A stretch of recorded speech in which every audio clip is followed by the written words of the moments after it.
પોરબંદરમાં હિરલબા જાડેજા અને તેના સાગરીતો સામે અન્ય લોકોના નામે બેંક એકાઉન્ટ ખોલાવી તેમાં કરોડોની સાયબર ક્રાઇમની રકમ મેળવવા મામલે અગાઉ પોલીસ ફરિયાદ નોંધાઈ હતી, જે મામલે પોલીસે 3000 પાનાનું ચાર્જશીટ કોર્ટમાં રજૂ કર્યું છે, જેમાં અનેક ચોંકાવનારા ખુલાસા થયા છે. પોરબંદર સાયબર ક્રાઇમ પોલીસ મથકમાં ગત મે માસમાં હિરલબા જાડેજા તથા તેના માણસો હિતેશ ભીમા ઓડેદરા, પાર્થ સોનગેલા, મોહન રણછોડ વાજા, અજય મનસુખ ચૌહાણ અને હિરલબાના ડ્રાઈવર રાજુ મેર તથા અન્ય જે લોકો તપાસમાં ખુલે તે તમામ માણસો સામે પૂર્વ આયોજિત કાવતરું રચી હિરલબા જાડેજાના નિવાસ સ્થાને બેંકના કર્મચારીઓને બોલાવી પોતાના માણસોના તથા જયેશ ઢાંકેચા, કમલેશ દાસા જેવા આ બાબતથી અજાણ માણસોના કપટપૂર્વક બેંક ખાતા ખોલાવી કુલ 5 ખાતામાં અલગ અલગ રાજ્યોના સાયબર ક્રાઇમનો ભોગ બનનાર લોકોના છેતરપિંડીથી રૂપિયા મેળવવા મામલે તથા ખાતાનો ખોટી રીતે ઉપયોગ કરી ખાતામાંથી રૂપિયા ઉપાડી એ રૂપિયા સગે વગે કરવા મામલે પોલીસે ફરિયાદ નોંધાઈ હતી, જે મામલે સાયબર ક્રાઇમ પોલીસ સ્ટેશનના પીઆઈ એસઆર ચૌધરીએ ઊંડાણપૂર્વકની તપાસ કરી આરોપીઓના વિરુદ્ધ આશરે 3000 પાનાની ચાર્જશીટ તૈયાર કરી કોર્ટમાં સબમિટ કરી છે, જેમાં હિરલબા,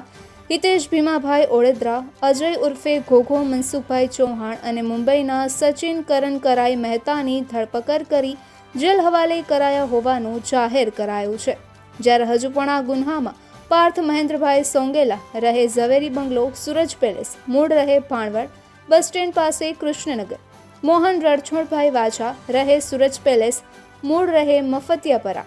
રાજુ બાલુભાઈ પરમાર રહે શાંતિનગર છાયા નવાપારા, નૈતિક પરેશભાઈ માવાણી રહે Jaswanti elite business centre premises Kanchpada Malad west Mumbai અને દુબઈના 2 શખ્સો રોજરભાઈ અને આશુભાઈ ફરાર હોવાનું જાહેર કરાયું છે.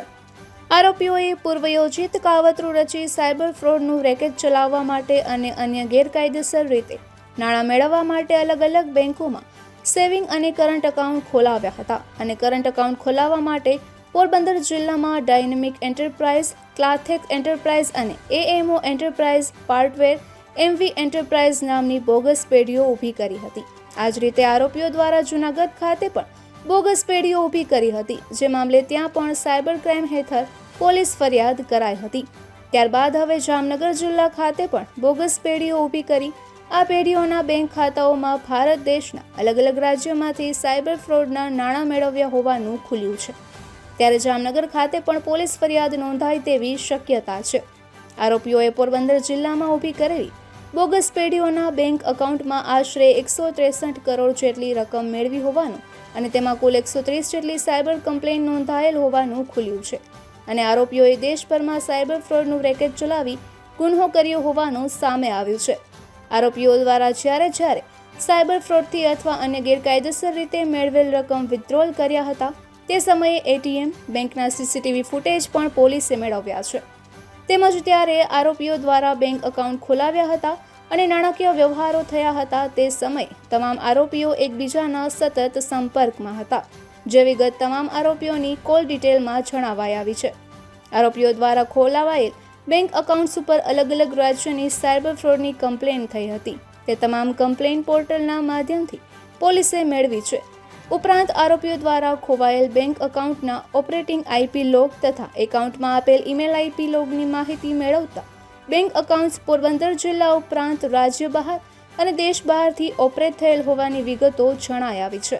આમ સમગ્ર બનાવને અનુરૂપ મહત્વના પુરાવાઓ એકત્ર કરવા માટે વૈજ્ઞાનિક ઢબે ઝીણવટપૂર્વકની તપાસ કરી સાયન્ટિફિક પુરાવાઓ પણ મેળવ્યા હોવાનું પોલીસે જણાવ્યું છે. નિપુલ પોપટ, પોરબંદર ટાઈમ્સ.